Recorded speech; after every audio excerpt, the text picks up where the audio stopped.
Alright, so thank you very much for coming this morning, and I'm super excited to talk about habits, mostly about productivity habits, but I'm going to share at the beginning some of the things that I learned at the beginning, like when I started developing my own routines, and I started like waking up early, exercising, and so on and so on. And then we have these questions here by your team, so I'm going to answer these, and then we can have a short discussion. And I'm not very aware how much time it will take, but probably we're going to fit in 2 hours. we can have a break if you want. But so shortly about myself, I was working and like developing my own habits for the last 3 years. Since I was in London, when I started working 9-to-5 jobs and then freelancing on the side, and I was so much interested in my health that I decided why not put exercising before going to work, because after work I felt so tired and sometimes I would just slack off and say like, oh, no, it's too much. So since the last 3 years passed, I decided to actually switch from design and development and then building digital products more into self-development and habits and behavior psychology. So currently my biggest project is working on a book, and the book is going to be, well, it's currently in the draft, but it's going to be about habits of success. And for the last year I've been publishing about habits, and I've been publishing on Forbes, on Huffington Post, on Time, and on other big magazines, and people were started to reach out, and then Ilma asked me a lot of things, but the thing is, I'm not an expert, I'm just very interested in it, so whatever I'm going to say, it's not the only and the right way to do it, but if it worked for me, it might work for you if you just adjust it to your own lifestyle. So that's the introduction. And now about habits, probably.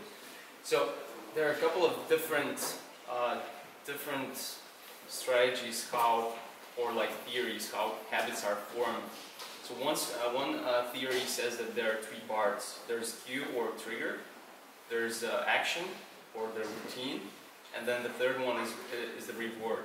So the trigger can be, for example, I'm very bored when I'm working a very hard task at work. I'm very bored, so I'm going to go to Facebook. So the trigger is boredom, and triggers can be internal or external. So for example, if there is too much light, then like natural habit is that your eyes are going to close because there is too much light, but this is automatic. But the trigger is external, it's not internal. But at the same time, if you think about too much light, then this internal trigger will cause the action, which is also the same. So there can be external and internal triggers, and that can be feelings, that can be memories, that can be advertisement, that can be other people, that can be music, anything. And then the action is actually the routine. So for example, if you are bored, you open up Facebook. This is the action. You just type Facebook and then you log in. And the reward is, of course, if you are bored, you get some news, or you're going to see what your friends are eating, and you're going to be jealous about their vacation or something. So this is one theory, and other theory by near Isle is it's more about like digital products. So for example, we have LinkedIn, and it's a perfect example of these four steps of habit formation. So we have the first one, which is the same trigger, then we have the action, we have the reward, and we have investment. So a real life example is, I just met Ignis, and I say, okay, I want to connect with him, so I go to LinkedIn, that's the trigger, I met him. The action is I go to LinkedIn and search for your name, that's the action. And the reward is I invite you to my friend list or like connection list. And then the investment is that you get these rewards and you see that you need to invest a little bit more of time to actually build up all of these benefits. So I want to connect with all of you, and I need to actually spend time connecting with you, so that means that I need to invest my time. But the reward is actually multiplying each time I get to know all of you, so my number of like connections or friends is increasing. So that's the fourth part, and this usually is used for digital products, but it can also be used for your personal life. So if you want to look better, you go exercise more, so you need to invest more time in exercising, you need to wake up earlier, you need to eat healthy and clean, and so on. So this is the basic of how to form a habit. But this is very like woo-woo and scientific shit, and I don't like talking about too much of that, but I like more like practical things. So I'm going to talk about one of the things that's mentioned here or Ilma mentioned me, habit stacking. And I really like habit stacking because it just works like magic for me. So for example, when I was last year in Thailand, I felt that my morning routine is kind of just like, okay, I wake up early, I meditate, I eat, but I don't do it very consistently. So I decided, okay, I'm gonna check this, it's called the Morning Miracle, and it's basically the habit stacking. So you need to decide what you're gonna do the first thing after you wake up. So for example, I wake up at 5, and then the other thing I'm gonna do, I'm gonna drink 2 glasses of water. And then after that, I'm gonna do a third thing, which is going to be stretching for 5 to 10 minutes. And after that, I'm gonna eat. After that, I'm gonna meditate. And one of these habits, they always need to go one after another. And the thing is that you start building your habit stacking on already established habit. So for example, if you are brushing your teeth the first thing in the morning, it's already established. You have a lot of wired connections in your brain, so it's very automatic. You do it on autopilot, so you don't really need to think about it. So for example, you want to start reading in the morning, so you decide to start reading right after you brush your teeth. And you need to make it very, very easy, so usually just like 1 page is super easy to do it. So after brushing your teeth, you just write it down. I wake up at 7, I brush my teeth, and then after that I'm gonna read 1 page. So it's so ridiculously easy to do, but at the beginning it's not about performance or like judging yourself against others, but just like getting into that action and trying to perform it all over and over again until it becomes automatic. And then of course, like, you want to start seeing results after that, so you can increase 2 pages, 3 pages. And once you feel that that habit is already established, then you're not even thinking about it. So for example, you put down the teeth brush, and then you just instantly grab the book. So it's already automatic and you don't need to think about it. Then you can start stacking another habit on top of that. Or habits can be stacked on other habits, like in the evening, for example, before bed, maybe you are checking Facebook, and instead of that you can do, or after checking Facebook, you can actually meditate for 60 seconds, or just take 10 deep breaths before you sleep. So that's how I decided to work on my morning miracle, which is like basically habit stacking, just stacking one habit on top of another. And I can tell you that in just like a week, my life completely changed, because I was doing these like 3 hours of different habits, and my morning miracle, instead of like being 30 minutes, turned into 3 hours from 5 to 8. And currently my morning miracle is like waking up at 5, then drinking 2 glasses of water, then stretching for 5 to 10 minutes, then I'm gonna eat usually healthy breakfast, in case it's weekend. I'm gonna eat a lot of chunky shit. Then after eating, I'm gonna meditate.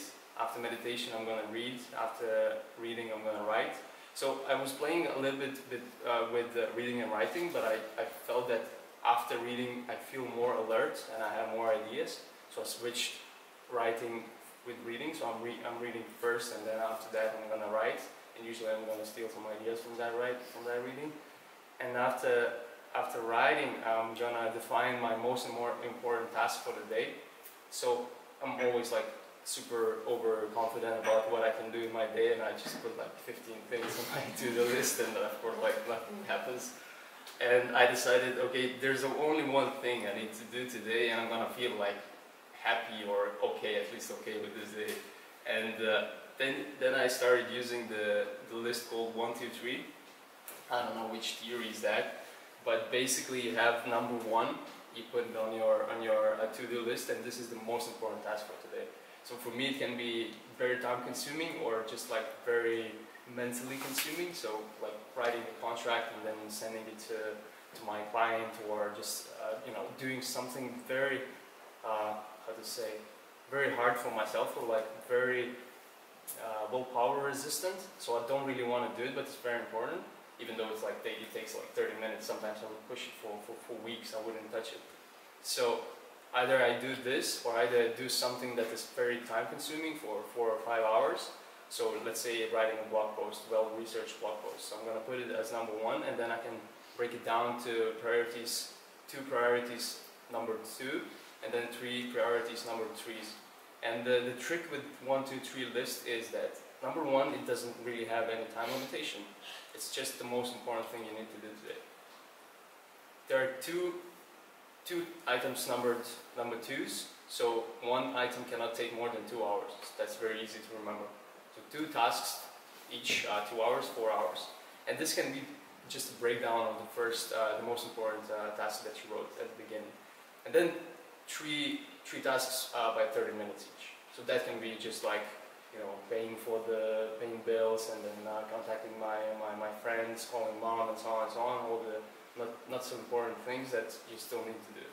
So after I define my list, and this is already probably 7:30, I think, then I'll do affirmations, which is basically just saying I'm already enough, which means that I don't really need to become better. I just need to really understand that I'm enough at this moment, and I have enough money, I have enough friends, I have enough skills, and just put that positivity in myself for the day. And then I will do visualization. This is the word, the hardest word ever.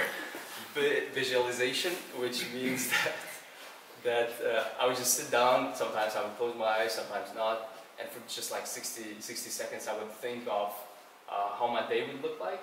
So for example, if I decided to write a blog post, I'm going to imagine how I'm actually opening my laptop, how I'm researching, I'm seeing how I'm being distracted by Facebook, and then I close it after a couple of seconds, and then I see how I publish the post, and this really helps me to visualize the process. And then sometimes if you do it very well, you also like think about, okay, I'm going to be hungry in the middle of it, what I'm going to do about it. I'm just going to push through for 20 minutes, then I'm going to finish the first draft, I'm going to go eat, and so on and so on. So this helps me to really visualize results before they are real. So after visualizing, it's already probably 8 or 7:50 something. Then I would go to exercise for at least like 1 hour, 50 minutes, and then I would come back, eat second breakfast, and then I would start working on my normal most important task. Like daily routine is just for the beginning. And why it's so important, I think, for everyone here is that most of that morning routine thing is your me time, your personal time that you never spend on yourself, because you're thinking, okay, I'm not really that important because my work is most important, I need to have energy for work and stuff, and blah blah blah. But the thing is that all the time you want to start like reading more, or like you want to start exercising, or you want to start creating, composing music, whatever it is on your mind. You're always thinking, I'm just gonna do it when I have time. So why I started waking up early, which was probably the first habit that I started developing 2 years I think ago. I was writing an e-book with the other American designer about mobile design, and at the beginning it was very exciting for like 2 weeks probably, and then it was priority number 3. So I didn't really like spend that much of time throughout the day, because I had freelance clients, I was running my blog. And then I just moved back to Vilnius, so seeing some friends, and then in the middle of the day as a freelancer you can just, just go grab a lunch, and then you need to finish the client work and there's no time for book. So then my American designer co-author, she said, well, before we started writing the book, we said that we both are allowed to kick each other's asses if we are not doing the thing. So she said, like, dude, come on, we're meeting in Prague, in Czech Republic in 2 weeks, and he didn't even finish like 30% of the book. So I'm like, holy shit, I need to start doing something. So the first thing I did, I was like, okay, the book is the most important thing I want to finish now in the next 2 weeks. So I decided to wake up at 6 instead of 7 o'clock, and then 1 hour just stare at screen and write whatever is on my mind. So first couple of days were just like staring at screen and writing 2 sentences. Other days would turn into like thousands of words, but the average speed was increasing because I was actually doing the work, no matter like how much or how little I was doing every day. So I think that's very important for yourself to define your me time in the morning, and it can be just 30 minutes. You can write, just journal what you felt yesterday or what you want to accomplish today for like 5 minutes. You can meditate, or just like think about your day and focus on your breath for 1 minute, 2 minutes. Then you can exercise for 5 to 10 minutes, do some push-ups, sit-ups, and some planking, and that's enough for you to actually get into the zone for the day. And I think all of these like morning miracles and morning routines are also very important, but you need to really understand what you need, because I always read a lot of articles and interviews with successful people, and I'm like, holy shit, he's doing this, I should start doing this. And then after a month I see that it's not really for me. Probably it works for his lifestyle, but it doesn't really work for me. So I'm currently sticking to probably 10 habits in the morning, and then throughout the day I have some other habits that like mostly are for productivity. For example, probably my favorite one is my favorite one is probably if I make a lot of introductions these days. So someone is like just texting me and like, oh, I saw you know this guy on Twitter, could you introduce me? Because of course, like through introductions, it's much better success rate that you're gonna get connected or like gonna get a favor or whatever. So I'm like, yeah, sure, and I'm gonna put it on to-do list, and I'm not gonna do it even though it takes like 5 minutes or 2 minutes. So what I like to do is the 2-minute rule. If the task doesn't take more than 2 minutes, I'm gonna do it instantly. So this works very well with washing dishes. So before I was just piling up a lot of stuff, and then a lot of these flies and smell, and when someone comes in and like, oh, let's go to a restaurant or something. So now I'm doing just like, okay, I ate, and now I'm just gonna wash my dishes because it takes less than 2 minutes. The same with these introductions, and instead of putting, and sometimes I catch myself because I forget, I'm putting that introduction thing on my to-do list, which is less than 30 minutes for the third task. But then I'm like, maybe I should just do it now and then forget it at all.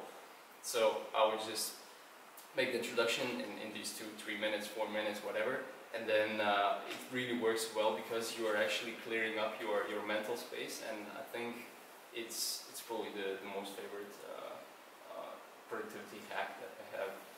But that's probably about it for my introduction, and I'd like to start answering these questions then.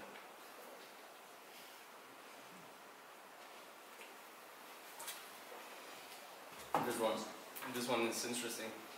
I'd like him to talk about the context, it's in quotes, I don't know if it's actually a thing, context switching penalty. How much time we waste to use when we switch between different types of jobs tasks in the day. Well, I cannot really like answer this, but I read that it takes on average 23 minutes, and of course it's like, again, maybe for you, for Ignace, or for myself, it takes 30 minutes. For someone it takes 5 minutes to come back to the same idea or like to the same work phase that you've been into. But it takes around 23 minutes for you to switch from Facebook back to creative work, or like from writing a blog post back to analytical work. So what I like to do is to batch things, and it sounds very well in theory, but it doesn't really work for me. But for example, one day when I was actively podcasting, I would try to batch all of the interviews for the one day, instead of like having one podcast tomorrow, one podcast on Saturday, on Sunday, on Monday, and so on. So I would try to batch 4 or 5 podcasts in the same day. So I'm already in the mental state that I need to interview people today. And then, you know, I have an interview for 30 minutes, I rest for 20 minutes, then I have another interview, then I have another interview. And all of these tasks are very similar, so I don't need to think about like high-level planning, instead of just like asking and talking to people, listening to them, and then that's it. So I think batching similar work for yourself is very important. And what works very well is actually writing it on paper, because as you write on paper, your brain registers it as a complete task. Because if you're just typing it into computer, your brain is tricked that you're kind of working, but you're not finishing it. So when you're writing it on paper and then you're actually put it into physical world, and for some reason we like physical world more than imagined one, so that works as well.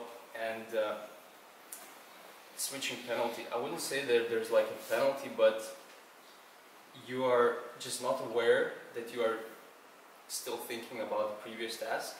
So when I was in Thailand, I attended a 10-day meditation retreat, silence retreat, and what I learned about meditation is that, well, it's just like awareness, just understanding where you are now, what you're thinking about, what you're feeling, and that's it. There's nothing, no woo-woos, nothing, no religion.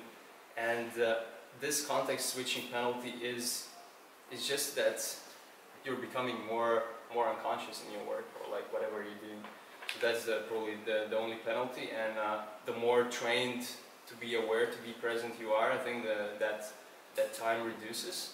Instead of thinking about previous tasks for 20 minutes, you can switch in a couple of minutes and be very present. So that helps with very simple mindfulness practice, which is just saying, okay, I'm now writing.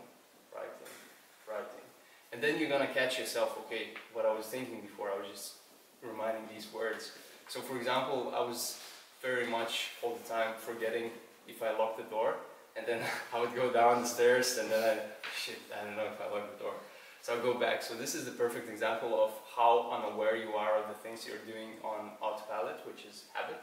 So you have a habit already to just lock the door. And the same is with all of the other, aware of hunger.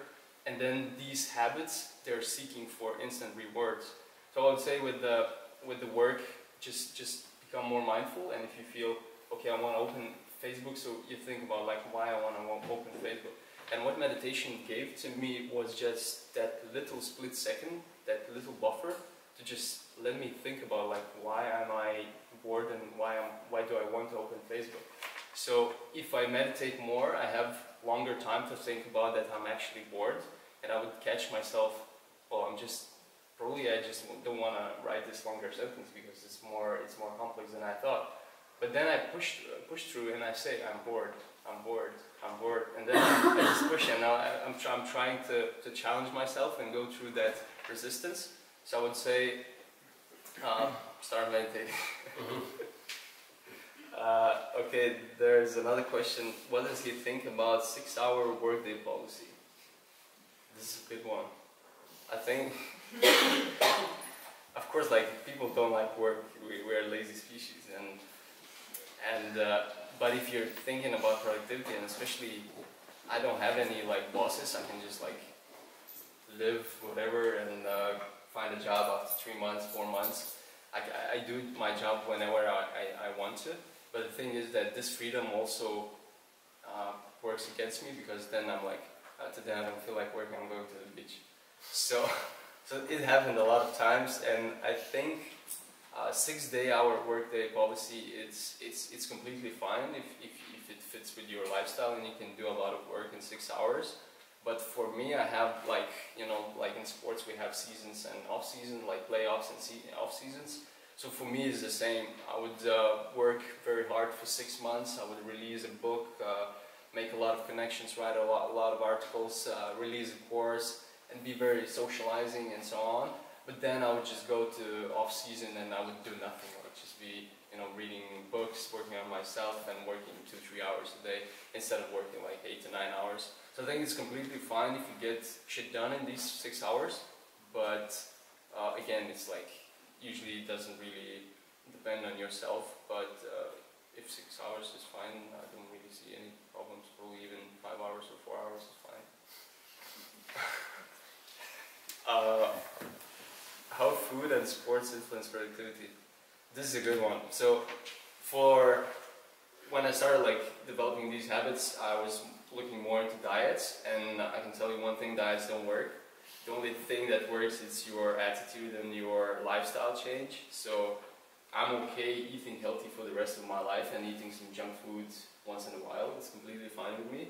So I wouldn't call it a diet, but at the same time I limited the junk food or like a lot of carbs that, for example, I really like bread products like croissants and stuff with coffee in the morning. It's amazing.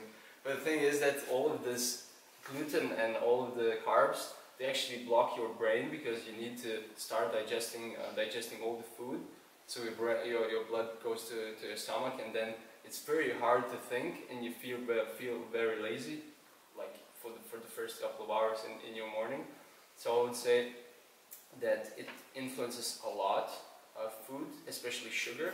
So sugar, for example, when I was reading a book about willpower, it's the quickest way to get energy for you. So for example, if you probably remember these times when you feel very tired, or like you're very nervous, or like very angry, and then you crave sugar a lot. So that's the thing that mentally we know how to get energy quickly, so that can be sugar like chocolate or candies or whatever. But the second thing is just carbs, and like of course like the fast digested carbs that provide you sugar. So last year when I was running half marathon, I never understood why these people are eating in the middle of running, like I'm gonna feel sick or like I'm gonna throw up. But the thing is that they're not eating steak or like a burger or something. So when I started digging into it, because my first half marathon was completely miserable failure and I almost died for the last 2 kilometers. I was blackout and like it was horrible. So last year I was like, I'm gonna do some research and I'm gonna see like why do these people eat.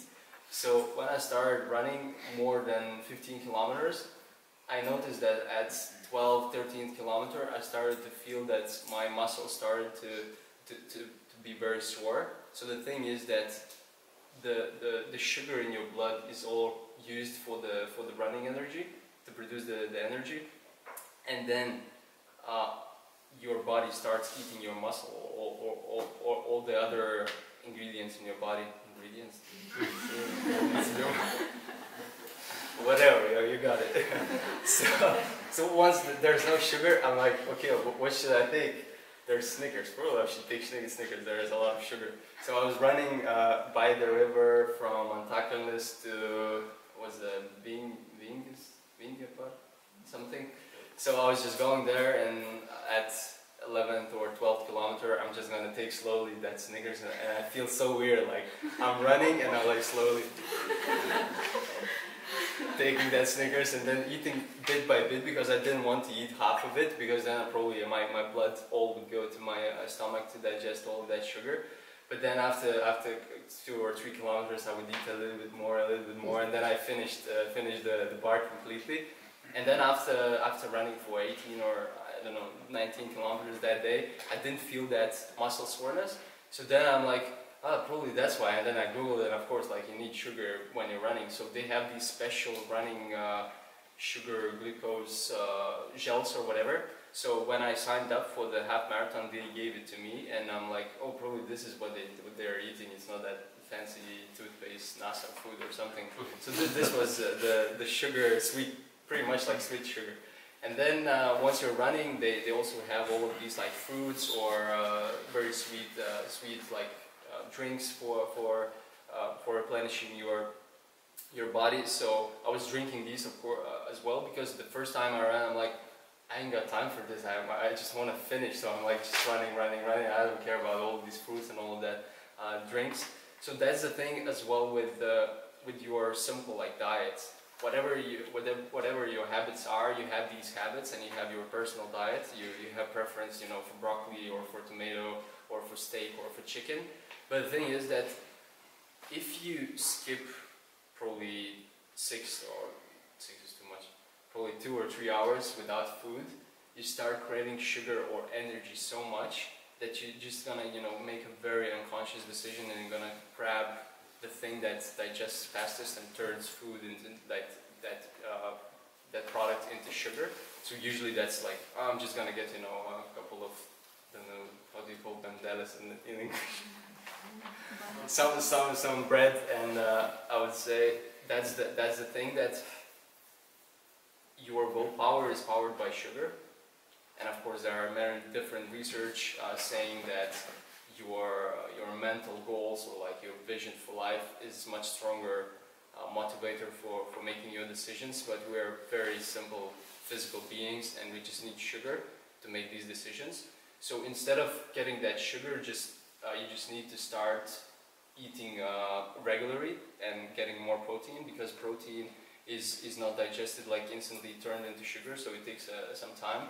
And at least for me, eating high protein food gives hunger in like an hour or two. So I need to eat like 6, 7, sometimes 8 times a day, but that's completely fine, because then I don't feel too heavy and I can still keep working. Because before I was having, when I used to live in Lithuania, I was having very fat Lithuanian lunch with a lot of potatoes and a lot of fat sausages and stuff.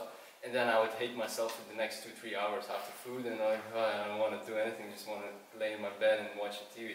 So that's probably affecting your productivity a lot, but that's again, it works for me reducing carbs and just eating more frequently in the day, but it might not work for you, so I think it's just like monitoring yourself and being again like aware, how do you feel after like having a cup of coffee with the chocolate, or how do you feel having some fruits or vegetables or salad.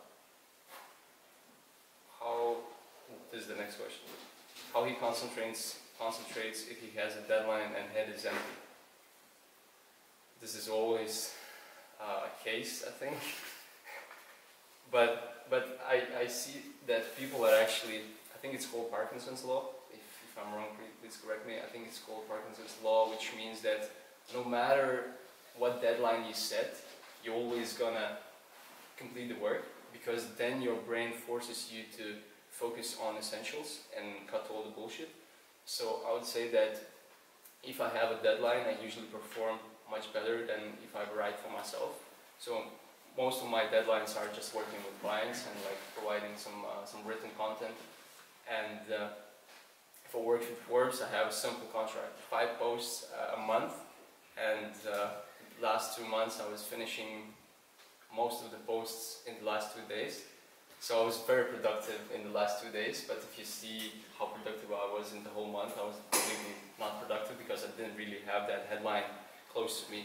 So I think if I have a deadline, I'm usually pretty confident that I'm going to finish it, because it's something that I've done before, and I don't really stress about it. I usually just dump the first or second draft in a couple of hours, and then I work on editing and then just like revising it, and then I'm gonna leave it for a couple of hours to just digest, and then I'm gonna come back, see it with fresh eyes, and then I'm gonna send it to the client.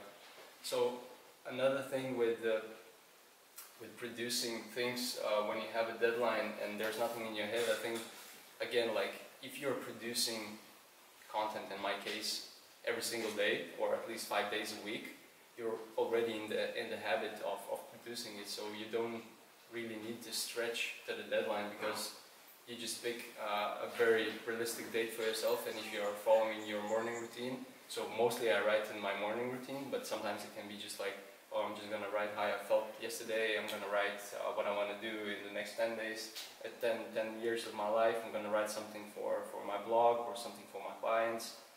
But then throughout the day I actually need to finish it and so on. So I already have that habit of writing it, and I don't push too much pressure. I don't put too much pressure on myself throughout the day, because I already did some bit of that that kind of work. Okay. Do rituals and habits work in the long run, and how to avoid the yo-yo effect like weight loss? Yeah. So with habits, they're of course, like you read a lot of articles as well, all these clickbait headlines saying that it takes only 2 weeks to adopt a new habit, or it takes 30 days to get into shape or whatever. So all of this is bullshit again, but this is probably they're taking the average. So for myself, waking up early, I was increasingly going down, probably decreasing the time that I was waking up. So I started with 7 o'clock, then 6:30, then in a week I would switch to 6, in a week I would switch to 5:30, and then after a week I would switch to 5. So that didn't really hurt myself, and I was pretty... Did you change the time when you went to sleep? Yeah, that's also a point, yeah.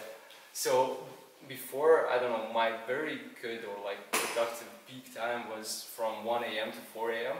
So I was still in high school, and like I went to academy in Denmark.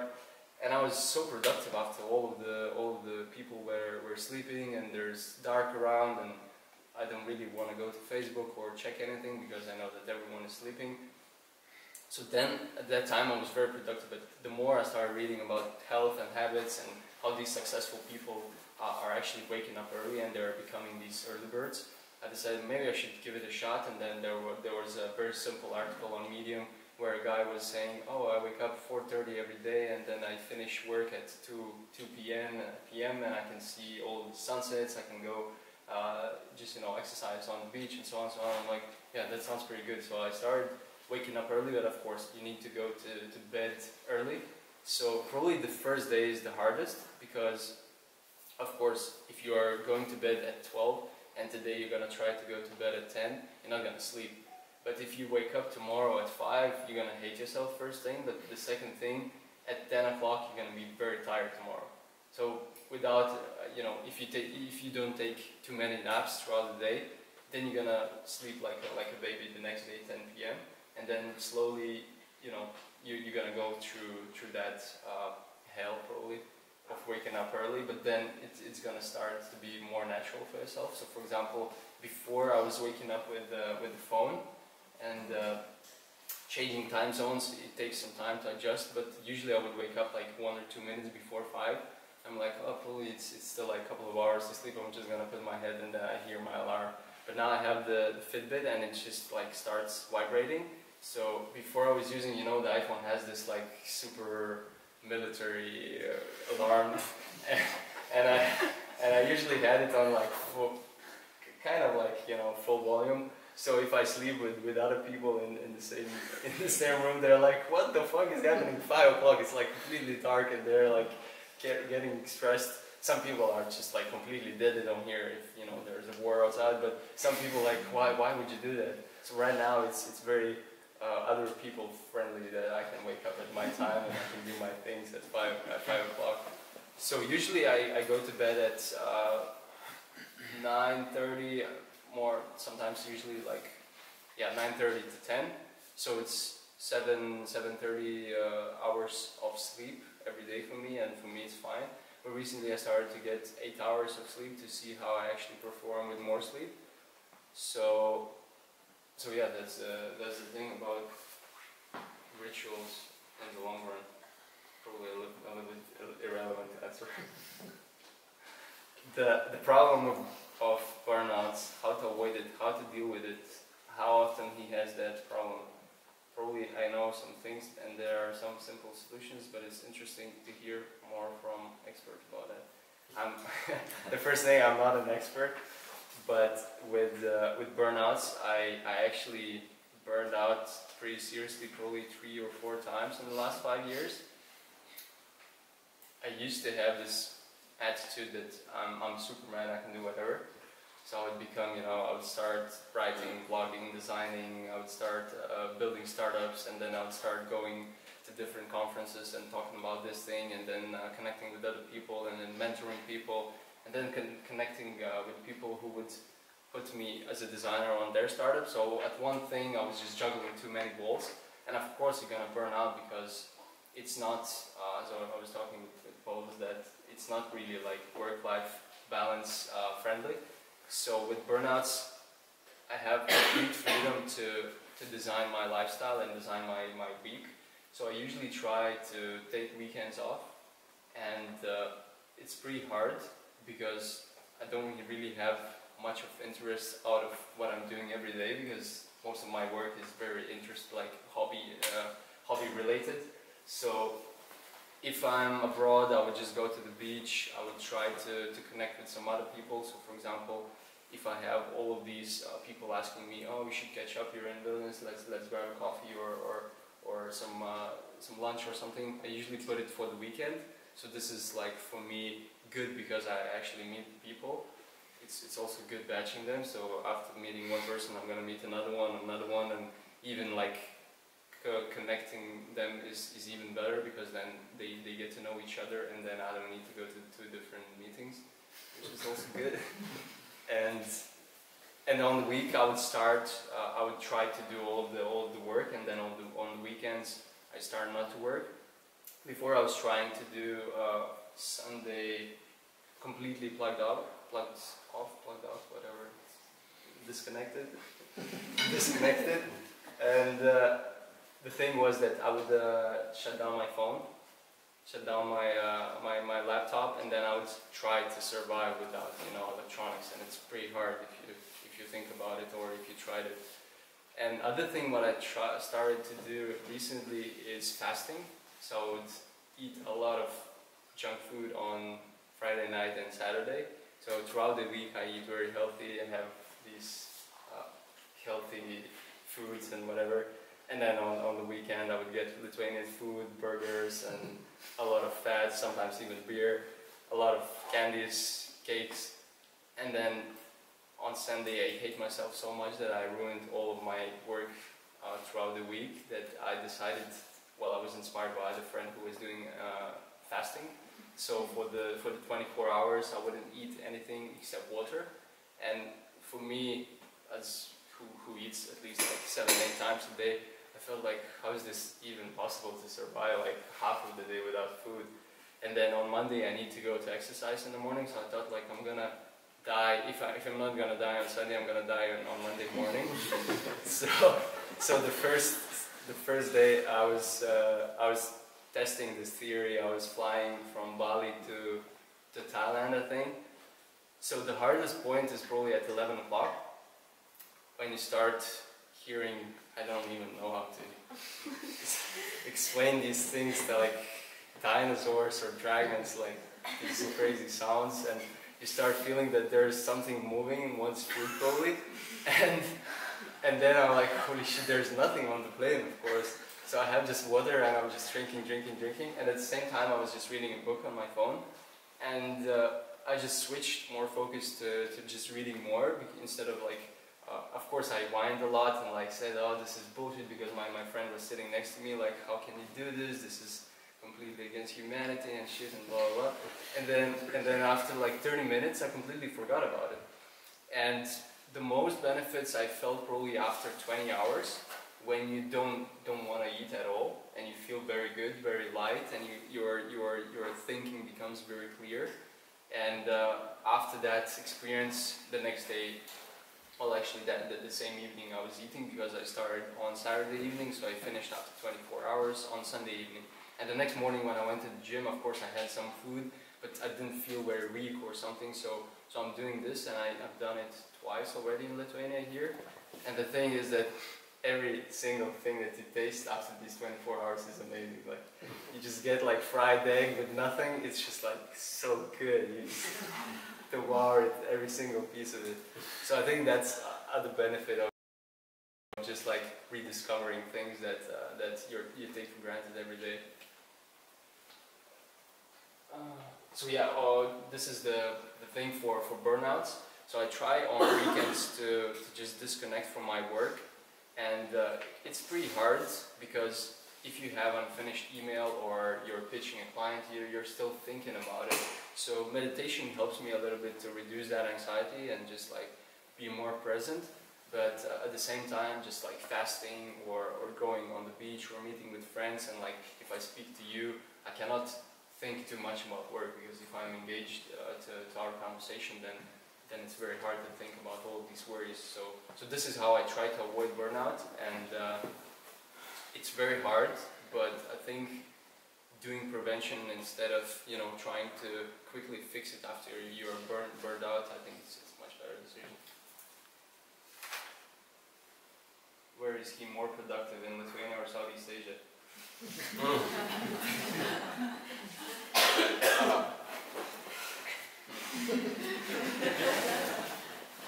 The thing is with why I was doing all these morning routines, because if I follow my morning routine, it doesn't really matter where I am. So if I exercise, if I eat healthy, and if I go to bed and I meditate, I'm pretty tired after days of work, and it doesn't matter where I am, in US or Asia or in Lithuania. I just want to go to sleep after the day, and if I don't follow the routine, which happens if I'm traveling for just like a week, or I'm seeing my friends, or if I go to my parents' house, that house just has something that I was probably growing up for the first 20 years of my life. And you just like fall back to all of these old habits, and I'm just gonna lay in my bed, eat a lot of shit, and of course the fridge is next to me, and I would go and get a lot of food from there. And I think I'm more productive when I'm traveling instead of being here, because for me Lithuania now is just like kind of vacation place. So I come back here for the summer, and I'm gonna see a lot of friends, and there are a lot of internet friends that I sometimes meet, and oh shit, you're real. Even though I knew you for 2 years on Facebook and we never met, but I'm meeting all these people, so I'm not that productive here, and I'm actually not beating myself up because of that, because it's probably again my kind of off season, because before it comes this pre-programmed thinking that summer is holidays, and it comes from school and from like our society that of course like summer is the best time to take vacation for 1 month, 2 months, whatever. And when I come back here, I kind of have this underlining thinking that this is kind of vacation, summertime. I'm not really beating myself too much because I'm not writing too much, or even like with these habits, I'm not following them like every day. There are like chains that I break every like couple of weeks or a couple of days. So I would wake up one day at 5 o'clock, 6 o'clock, 7 o'clock. But the thing is that I'm always trying to come back to all of that routine, and I see that if I follow it, my day is much better than all the other days that I wake up at 7 or 8 o'clock. So yeah, probably I'm just more productive when traveling. And another thing about like yesterday I met a guy in coffee, and he said, "How can you work in coffee shops? This is so noisy." And that coffee shop is pretty noisy in Vilnius Gatvė coffee. It's just like loud music. People like they're coming in and they have a meeting and they're shouting and stuff. And I have my headphones, and sometimes you're aware of these sounds, but sometimes if you're very into your work, I don't really like hear anything. And for me, I get very bored if I work from home or like the same coffee shop for a week. So I need to change the environment, and then I have most of my ideas when I'm walking or when I'm reading or on a bus. So at least for me, it helps to really just spark that creativity, inspiration thing that doesn't give me being in one place. So probably when traveling, I'm more productive and more creative than just being here in Lithuania. How do you prioritize which tasks to tackle first and which last? This is probably not very similar. I'm very good with comparing things, but a lot of people ask me, how do you find your purpose or like your passion in life, or like path, why you're even existing. So recently my mission is to inspire or to help 1 million people to change their lifestyle for good. So either it's like courses, products, or books, or whatever I'm doing, to help them see the benefits of redesigning their own lifestyle and living the life they want. And the thing is that it's a lot about not doing what others are doing. So not looking at others and okay, oh, he's starting a business, I want to be a businessman, and I'm going to become a businessman. So this is again probably awareness, and the more you're aware and meditate, the more you understand yourself that okay, you have this skill or this background, and you are fit for being a musician or something. But instead you are seeing all these media stories pushing that, oh, these startup founders, they're just 21, they're having private jets, Snapchat founders and so on, just to mention. And you're thinking like, I'm a piece of shit, I'm like doing nothing. So for me it was, actually this is how I started doing too many things, and I was burning out and I was committing to too many things, co-founding 2 startups, and founding myself, and then starting a blog, selling it, starting another one, starting a book. So these were because I was convinced by all of these people and articles and success stories that, well, anyone can do it, just, you need probably 60 hours a day. But I was convinced of that, and I think it's again like being very aware what you want to do, and about your passion. It's not about that you need to find it, you just need to create one purpose that you want to seek, and you're very excited about it. So for me, 1 million, to help 1 million people to change their lifestyle, nobody, came to me and like, mom called me and like, Thomas, you should probably from today start influencing 1 million people and start, writing books or pushing courses or something to help them change their lifestyle, because this is your path. And I'm like, oh, thank you, mom. So this does actually never happen, but it's not gonna happen. And I think it's bullshit to find your purpose or wait for it until it strikes you. So I think it's just deciding to do one thing and then completely committing to it and living it every day, So for me, my life mission changed in the last 5 years probably 15 times. And this current mission is probably going to change because I don't have any counter saying that, okay, maybe I helped 2 people already out of 1 million. So I need to create kind of a counter that people can push or click or something. And then I'm going to hire a couple of 100 Indians to just click that they got help from me. And then I reach that 1 million. But maybe I'm going to change my life purpose in a week or in a month or in a couple of years. So the same with prioritizing these tasks. There are a couple of theories. I think one of the theory has 3 things, or no, 4 things. So we have 4 plates. I'm very bad with comparing things from persons, but 4 plates, right? And one plate is, or it may be balls, like let's say it's juggling balls. So you juggle four balls, and one ball is your family, the other one is your sleep and health, the other one is your balls. And if you focus on just one ball, of course, like all the other balls are gonna fall down and you're gonna fail. So it's all about like finding that right balance. And for me, before I was so much into just like achieving my goals and doing, you know, pushing a project or creating a blog, creating a business, that I feel I'm kind of separated from my friends or close friends and my family. So now I have on my to-do list every month to call my mom, because I was just like, oh, Mom, I'm good. That's it. For the next 3 months we wouldn't speak at all. So that's a very bad thing, and I feel that throughout the years the impact is getting bigger. So I'm trying to focus on all these 4 balls, and it's the same with how do you prioritize all of these tasks, what to do first. So of course, if you have a deadline, you have urgent thing, you focus on something that is burning, because you don't want this thing to make more damage. So if you have fire in this building, of course we're not going to think which iPhone should I buy next. So you focus first on what is burning and what needs to be done right now. Other thing is, of course, what is, I think it's called Eisenhower matrix, where you focus on important but not urgent.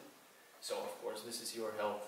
This is the most important thing in your life you need to focus on. That's why like morning routines are so important, because I need to take care of my family, I need to take care of my job, who's gonna pay bills. But if you become completely not moving and whining human little being in your bed and someone needs to take care of you, I think this is not going to help you to make money, to take care of your family, or be creative, or do impact in the world. So I think first you need to think what is contributing to your long-term goals, so like long-term impact in your life. So of course this is your health and your like personal projects or something, or your finances. And then there are of course these things that you can delegate or goals. So this is the delegation thing, but of course like delegation in the company, of course it comes if there is a person, even though if it's not his or her job to do it, but if he's more qualified, or he's gonna do it in 2 minutes instead of me doing it for 2 hours, then it's a good idea to delegate it for the shared vision, of course, and shared like productivity. And the fourth thing is of course deleting things. So a lot of things you just need to get rid of. And I really like Warren Buffett's list of 25 items. So you write down, and it works with anything you want to do. So for example, you wanna write down things you want to achieve in life from 1 to 25, and it looks like it's pretty easy, but after 5 it gets pretty hard. So you write down 25 things, and then you write numbers from 1 to 25 to each item. And of course it can be very unorganized, so then you rewrite the same list, ordered list 1, 2, 3, 4, 5, 6, 7 until 25. And after number 5 you just draw a very thick, fat red line, and these first 5 things are the only things you need to focus and you can actually possibly achieve in your life, and other 20 things below that line are avoid at all costs list. So if there is, you know, become a musician, write a book, build another Snapchat, drive Ferrari and build a house, and then the 6th one is actually become a pilot for Emirates or something, you're not going to become a pilot for Emirates. It's not actually guaranteed that you're going to become first 5 things, but after number 5, you need to avoid at all costs, and sometimes it's very, very, very heartbreaking because you actually need to kill your ideas and kill your dreams. But it works the same with every single thing in your life. So if like 50, 60 emails to reply, and some of them are 2 minutes, so I can do it instantly, but some of them they need some research or they need some thinking or something. And I try to delegate as much emails to future myself instead of doing them right in the moment. And I think if you focus most on your emails in the day, you're just working for someone else's to-do list, because you have your own to-do list which has the most important task and then some other. And then these emails they just start forcing you to do other people's jobs. Does he meditate? Sort of. I don't know what that means, but okay. Imagining really how he will do things, how that helps in practice. Yeah, so probably I just responded to that question, but for me meditation didn't really come naturally. I'm not very religious, and I thought this is some kind of woo-woo thing, and I kind of had a fear. I'm from a very little village in Lithuania, and when I came to Vilnius and I see these people with white dresses and something, and they're shouting Krishna or something, I felt like, what is this like? Why do these people do this? Because in my village we have 300 people, and of course, you know, there are 3 drunk people, there are a couple of like old grandmas who are screaming at their cats all the time, but that's completely normal. It's like our village, we know what's going on. But when I came to Vilnius, I saw these people doing these things, and like sometimes these like hip-hoppers, street dancers would start dancing in the street. I'm like, oh, this is not normal. So for me, meditation was the same thing. Like, this is not normal. This is like one of these like secta things, and I'm not doing this at all, never. So with meditation, I was very resistant to start and to even like read more about it to understand what it is. But then I started reading more about like these influential people and superstar athletes, how they actually reached the top by meditating and just being calm with their mind. So then I started using application called Headspace, and it's very simple. I recommend it to everyone everywhere I go. And there's another one, it's called Calm, and other one, Meditation Studio. I'm planning to release a meditation app as well, so I'm gonna check that as well. But anyway, I started meditating, and it was kind of okay. I didn't see any benefits, but I just believed that it's gonna, you know, click at one point. Of course, it never clicks, but in the long term, I started to feel more relaxed and more in the moment. So even if I have a flight to catch in the next 60 minutes, which happened in Bangkok, and I'm still stuck in a traffic, there's nothing I can do in that moment. And then I started to see that I'm more aware of that anger that I want to release on the driver. I want to scream on him like, can you please drive a little faster? And then the story happens that he actually told me, in Thai probably, that he doesn't have enough gas, so we stopped in the gas station, and I'm like, this is the best thing, thank you. And then he's like, I see a line of 20 cars. It's probably like some taxi gas station or whatever. And he's like, don't worry, 5 minutes, okay, 5 minutes. We're sitting for 15 minutes, and I'm like, just, you know, sitting, breathing, I cannot do anything. And then he comes to me, I wanted to tell him, like, there was like 5 minutes more, and he says, no, it's okay, 5 more minutes, it's gonna be fine. I'm like, okay, it's fine. And then he shows me, points to my watch, and he's like, I'm like, you mean when my flight is taking off? Yes, sir. I'm like, in 45 minutes, I tell him, he's like, okay, airport, 30 minutes, all good, okay. so he was probably more relaxed than I was, but meditation helped me to deal with these things, because before I would start screaming on him, or I would say like, why the fuck you didn't explain that you're stopping at the gas station? Like, I'm just gonna grab another taxi. But I was like, what's the worst that can happen? I'm gonna miss a flight, I'm just gonna catch another one. That's completely fine. So meditation helped me to track my own emotions, and that when I was closed in the temple in northern Thailand, in the mountains for 10 days without being able to speak. Well, I was able to speak, but I was not loud.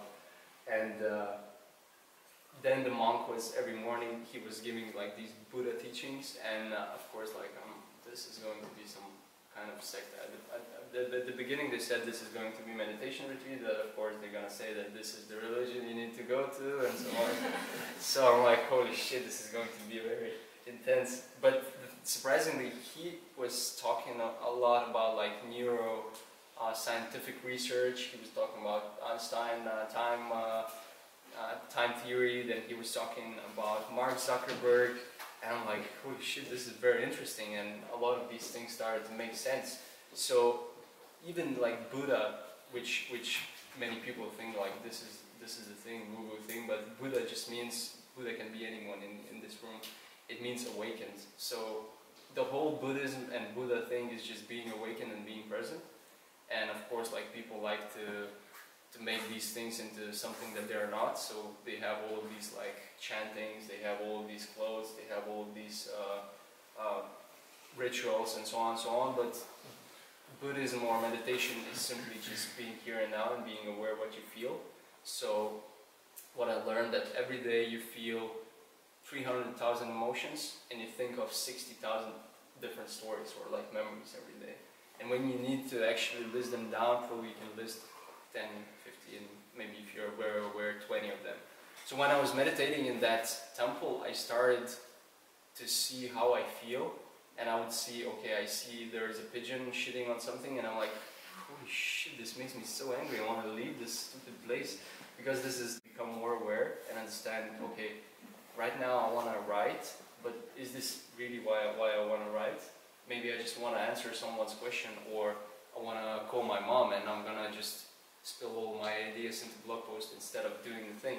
So this is why I started talking about meditation, but it's just about bringing awareness. And again, like, meditation is such a woo-woo thing, but I like word just focusing on your breath, and that's it. So this is the basic of meditation, and just grounding yourself to where you are in present.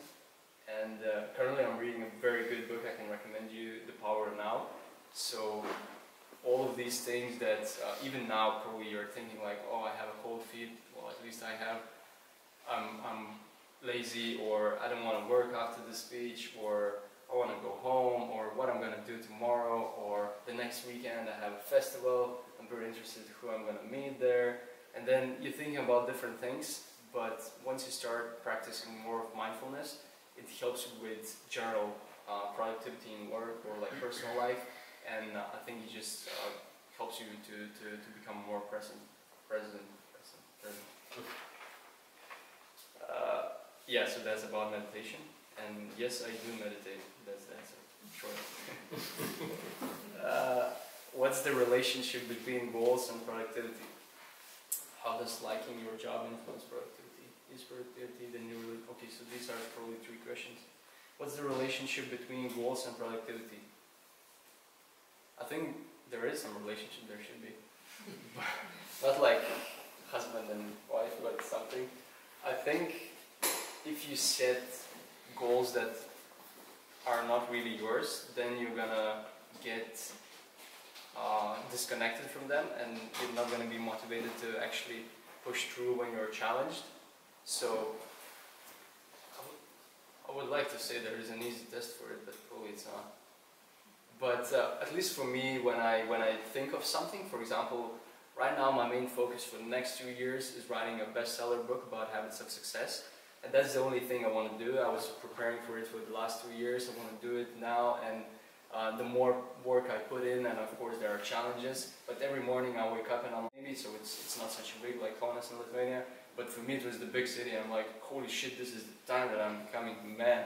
And of course like nothing happened, like completely nothing, because I was always living in that future, in that projected future that actually never happens, and you cannot cope with all of that future things because they are just in your head.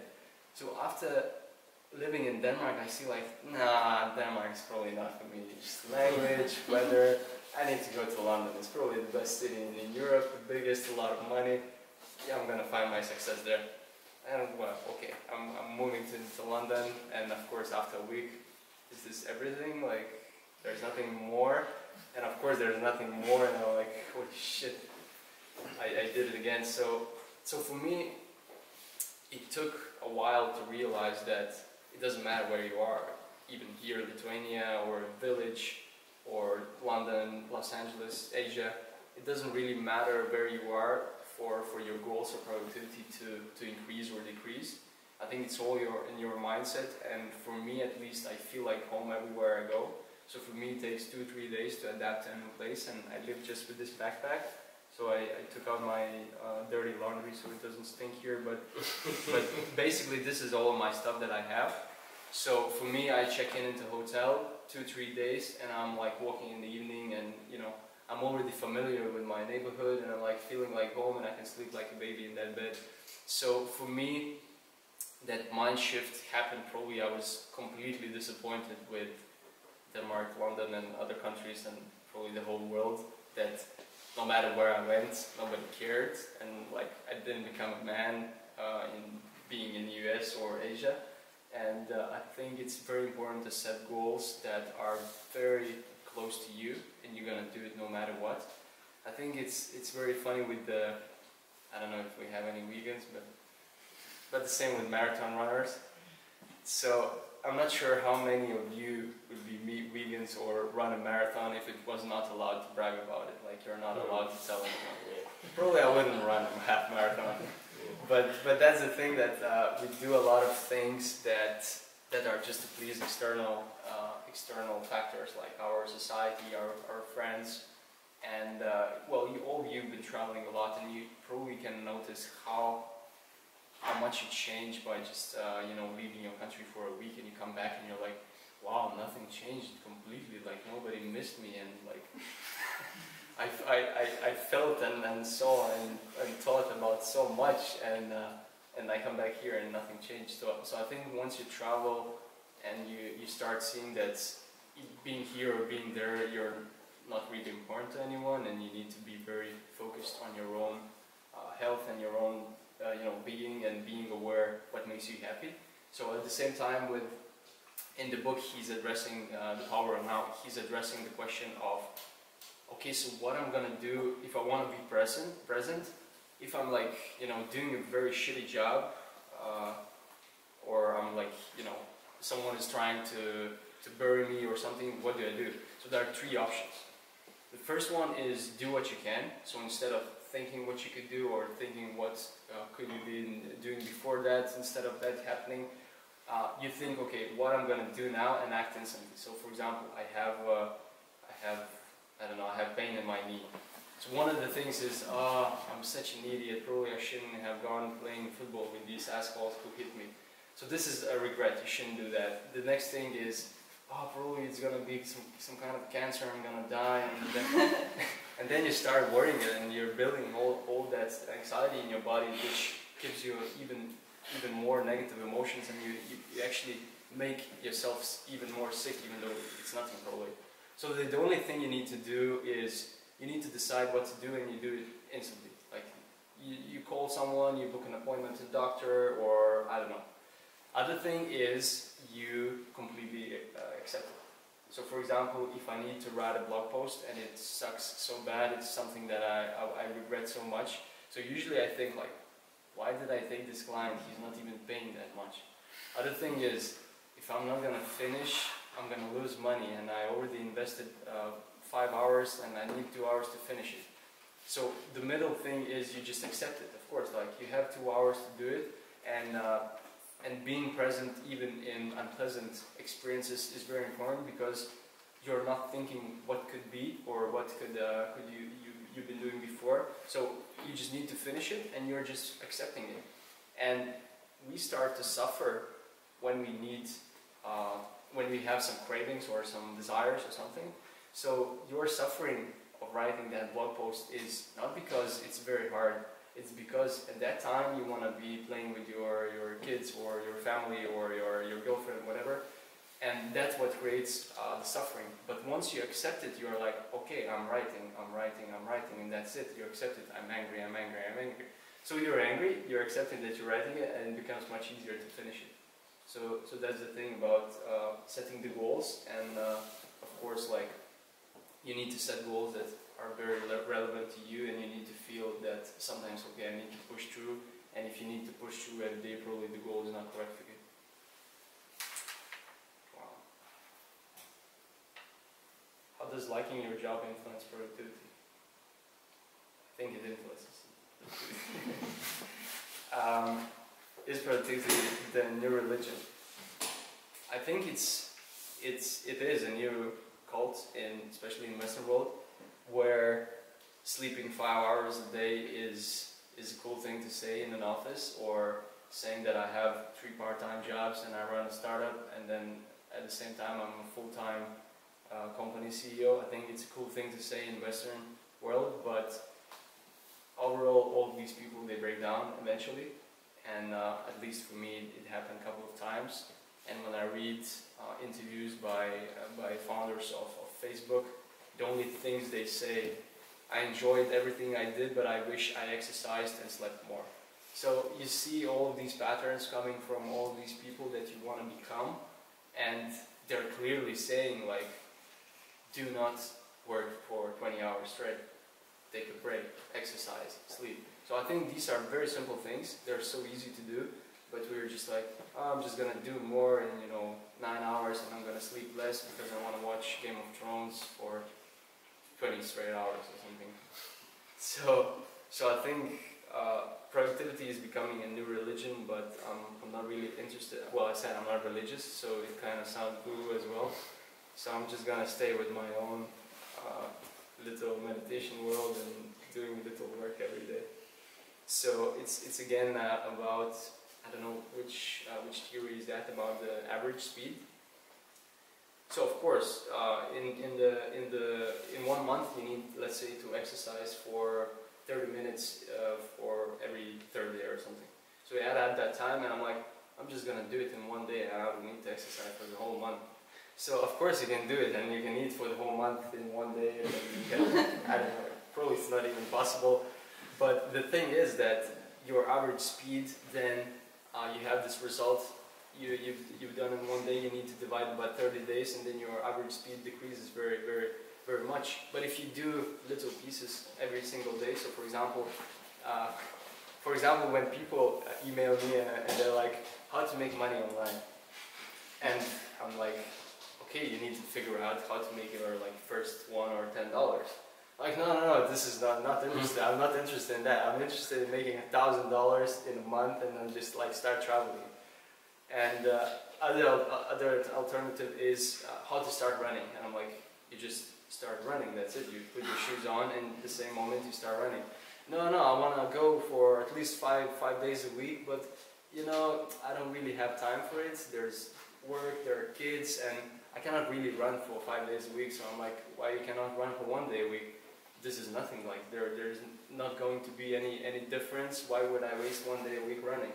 So that's the thing that people don't see. Even if you are investing very little time every single day, you're actually moving forward much faster with average speed than you're doing. 1 day you're gonna run a marathon, and then for the next 30 days you cannot walk because you're completely exhausted and your body is not capable of doing that. But if you run every single day for just 5 minutes, it's going to be incredibly bigger impact for your health and for your body, instead of just doing it at once. So I think with that productivity religion is that people are trying to get these results fast, and they're going there not for the lifestyle, or not for the journey, because of the end result. They're not interested in the lifestyle at all. So what I'm doing, I'm trying to design my lifestyle that I'm enjoying the actual doing thing, instead of just being, the end result. So that's the same thing with productivity. Many people take too many responsibilities because they see only end result, only where would they go to if they succeed, but they miss all that hard work, which not necessarily needs to be hard work if you just split it into 30 days. So 30 kilometers in 30 days, you just 1 kilometer a day. So I think that's what's happening about the productivity, especially in the Western world. Because if you go to Thailand, they're gonna tell you sabai sabai, which means relax, relax. How did I become just as buffed? Okay, what sports are you participating in? How do you even find the time? Goddammit. Probably I answered that question that the first thing I do in the morning is exercise. So it's not really first thing, but it's like part of my morning routine before all the work and client calls and like all these responsibilities that I need to do. And I'm not feeling very good going to the gym every day, but I never skip. And even if I go for 30 minutes, I feel much better than I was, you know, if I was just laying in my bed and oh, I feel so tired, probably I'm gonna die if I'm gonna go and so on. I think at least my brain is the best horror movie scenario creator in the world, because if I go to the gym and I feel like oh something is with my heart, oh I'm gonna die, probably I should stop and go home. So when I wake up in the morning, I'm like, oh, I just got 7 hours, 28 minutes of sleep. It's not enough for me. Probably I should sleep more. So all of these different scenarios come up in my head, and my brain is trying to trick me to just be in my comfort zone. And recently, what I'm trying to do, I'm just very awkward in public, and like, I really don't like CrossFit because it's very, very hard. You need to do all these jumping things and like move a lot, and for me it's very, very challenging. Last year I went to, what's it called, Insanity or My Hero something? Yeah, so they have this like gathering, and I'm like, it's nothing for me. I was in athletics for 10 years, and I'm going to the gym for the last 2 years, and I ran half marathon last year. It's gonna be nothing. So I go there, and you just need to do simple exercises like this for 60 seconds. And then after 45 seconds, like, oh my god, this is impossible. And I see all of the girls around me and all the other guys just like enjoying it. I'm like, holy shit, this is the hardest thing ever. So this is not exactly CrossFit, but for me, doing anything harder than just going for an easy run or playing basketball or just lifting weights, everything else is so hard. So I don't really push myself, because at the same time, if I push myself too much, then I'm not that productive throughout the day, because again, my brain says, oh, you've been working out so hard, probably you should just rest. Because otherwise you're going to use your mental power and you're going to fail miserably, and all of these burnouts, you know, and I heard about all of these like productivity dips, so don't do it. The last question, or two last questions, does thinking about productivity make you less productive? I'm not really a fan of Kanye West, but he said that he actually doesn't like thinking. In an interview, he said, like, you know, like thinking, I don't really like thinking. I don't really So that explains a lot of things that he's doing, but thinking about productivity, I don't think it does make you more productive or less productive, but it can distract you a lot, especially if you are working on very important tasks or very boring tasks or very challenging tasks. So when I got my first, I remember when I got my first front-end developing job, I had to turn a design into working HTML and CSS, and it was the very first thing I done for like developing freelance gig. And the moment I started developing, I'm like, maybe I should check what is the best way to do this or that, and then I check all these articles about how to be more productive in HTML and CSS, what's the best practice to develop this and that, and then I'm listening to some Depeche Mode, I think. I'm like, what's the alternative, you know, music band of Depeche Mode? I really like their music, there should be something similar, and I started researching all the music because this is going to help me in developing it. So I'm like, yeah, I'm gonna search all of this, and then what's the best looking editor for designers? So I don't like how code looks on this editor, so I'm gonna research for 10 next other code development tools that I can use just to distract myself from the actual work. And because I already know that I'm pretty confident I have capabilities to do it in one day, I'm just gonna do it. But at the same time, if I land a huge contract, for example, the book is going to be very challenging, because I'm already thinking about the bestseller, and there are all these hidden fears and all these challenges that wait for me, because if I'm not gonna hit a bestseller list, I'm gonna be a failure, and everyone at my village is gonna laugh, and so on. So I'm already thinking about this end goal, and being not really aware that all this work is waiting for me. So this task might be too challenging, where again I'm probably gonna start reading a book, how to write a book, and then I'm gonna sign up for a course, 10 best ways to write a book and hit bestseller list and so on. So I think the sweet spot is very hard to find, but it has to be challenging enough and shouldn't be easy for you to really slack off.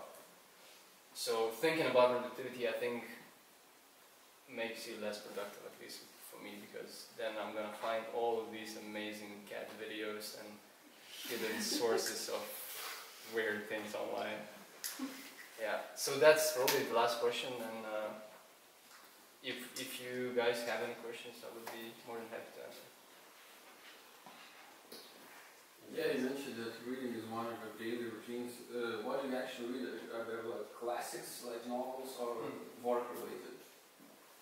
So recently I was, actually last year from Milan, I got a book, it's where probably the other room that you have the, yeah, so I got the link by Malcolm Gladwell, and I really like physical books and reading like physical books, and usually I read business, self-development, or something related to my field. So I was reading about writing, I was reading about human history that I was very surprised. I can highly recommend you Sapiens. It can be if you had, and I'm not really interested in it. When did you know what they had? I'm not really interested in it, but then I need to swap just because I need to read something. So I was looking for a solution, and the one solution was Kindle, iPad, laptop, or my phone. And I was so pessimistic about my phone because I'm like, oh, you're gonna break your eyes and you're gonna start crying after 2 pages, and it's not very handy to read on the mobile screen. It's too small. But then I saw that, okay, if I'm not buying these physical books, I'm actually saving the environment, Allah, again, but saving the trees and so on. And I'm more about like being everything in digital instead of printing things and so on. Other thing is that I don't really need to carry it with me because I can probably fit 1,000 books in my phone, even more. And the third thing was I need to find a way to find affordable way to afford all of these books, because before I was pretty good. I was not reading books at all, and I'm like, oh, this is so good. I'm not really spending much on education. And then I started reading books, and I see that to buy a good book, it costs like $30, $40, a nice book. Unless you're Elon Musk and you're teaching yourself rocket science. There's a book on Amazon that he used. It costs $20,000. So if you're interested in building SpaceX, check that book out. But maybe you can find it on torrents for 20K, for 10K or something. Maybe, I don't know. Yeah. So then I decided to look for ways to really afford these books, and one of the things is Kindle Unlimited. So you pay a subscription like Spotify and you get all these books. And the one that I use is called Script, and it's also a subscription model of like Spotify, or the same as Kindle Unlimited. I pay like €3 per book or even less. So I think that's a very good one. And also this thing increased my reading, and probably just like interested in reading, because it says 40% read, and it says for this chapter you have 5 minutes left, and I'm like, oh, you think you know better? I'm gonna read faster. So I'm trying to finish the chapter in 4 minutes and beat the algorithm. I'm not sure if it happens, but it turns out that I usually read the book in a week or two now, instead of going bookless for years. So last year I failed my reading challenge of 12 books a year. That was a complete failure. I read probably 9 or 8 books. And this year I have a goal of 24 books a year. I'm already on 17th book, so probably I'm gonna hit the goal. And of course I use another app. It's called Goodreads, where you have a lot of different recommendations, and you see other people reading books, and then you see someone from your friend list reading 100 books this year, and you feel like, oh, these readers. So it's a very good exercise for me to to just raise the algorithm and read faster. At the same time, I can highlight everything in the book and then use it in my articles and my writing. And then other thing, you also see these gamified experiences of people reading other books, and you see like, oh, someone is reading about cooking steak. Maybe I should go to to see them at their house. So I think it's also good to get to know about other people, and then they can recommend you some other things. So yeah, that's the thing. I have a question, quite a long one. First, thanks a lot for the amazing speech, so to speak. A lot of productive advice. Now, what do you think about distractions? We didn't really talk about it. Well, except mine, usually, so I cannot really plan, well, a couple hours in advance. And then on a global scale, we have Rio Olympics. And as you know, the basketball fans of Lithuania will have totally fucked up 2 weeks. Like waking up at night at 1:30 or 4:30. So, like, you cannot plan that into your routine or plan or anything like that. What do you do with those local distractions every day and something which, like, is totally screwing up the plan? Very simple ceremonies. You can also just wake up for the last 2 minutes of the match, just to see the results. So you're not a fan? Okay, No, I'm a fan, but I was not spending that much time recently on basketball. But probably I'm gonna. They're playing with Spain first, no? No, it's Brazil. Oh, okay. Probably I'm gonna see that. Maybe just stay. But anyway, obviously these things happen, and for me, the best, aka worst habit I have before my morning routine is to check my social networks. So distractions is that I deleted Twitter, I deleted LinkedIn, I deleted Facebook on my phone, so I cannot really check it. Even email, I don't have email on my phone. Because on my phone I never reply, because it's just not comfortable with my little tiny fingers.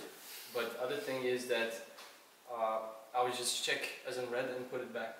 So it doesn't really give me anything. So what I have on my phone now is just Instagram, Snapchat, and Messenger.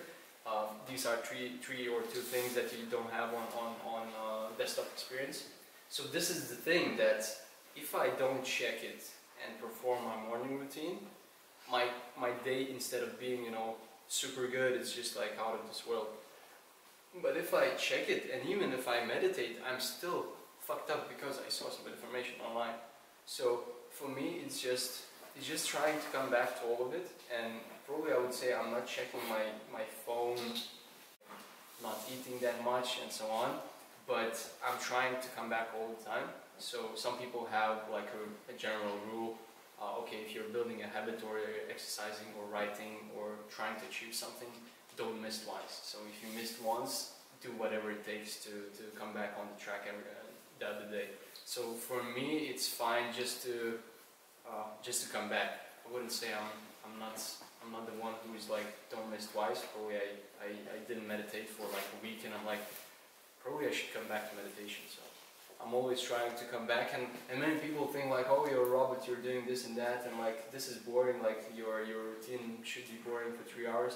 And of course, like, it gets boring sometimes, but it's not that I'm doing it every day. On the weekends I have completely free program, and I can go whatever, I can become an actor and go act on the street on the weekend. So on the weekends I have this, you know, do of nothing, a lot of mess in my life. But at the same time, when I'm traveling, and especially I was staying in Japan for two weeks. So the week before, my productivity is like, what are the things to do in Japan? Probably this is very important. I should check, because if I go there, I waste my time not knowing what to look there. So when I go there in 2 weeks, I'm like, I'm flying back to Lithuania after 10 months. Should be exciting. What should I do in Lithuania? so that's the thing, that in these probably couple of weeks, I was not that productive, not really following my routine. But at the same time, if your routine is 3 hours, you can completely collapse it down to even just like 15 minutes. So instead of okay, drinking water, you cannot really. Okay, instead of drinking 2 glasses, you can drink half a glass, probably much quicker. Then instead of meditating for 10 minutes, you can just take 10 deep breaths, right? So that's pretty quick. Instead of writing, you can probably just watch basketball now.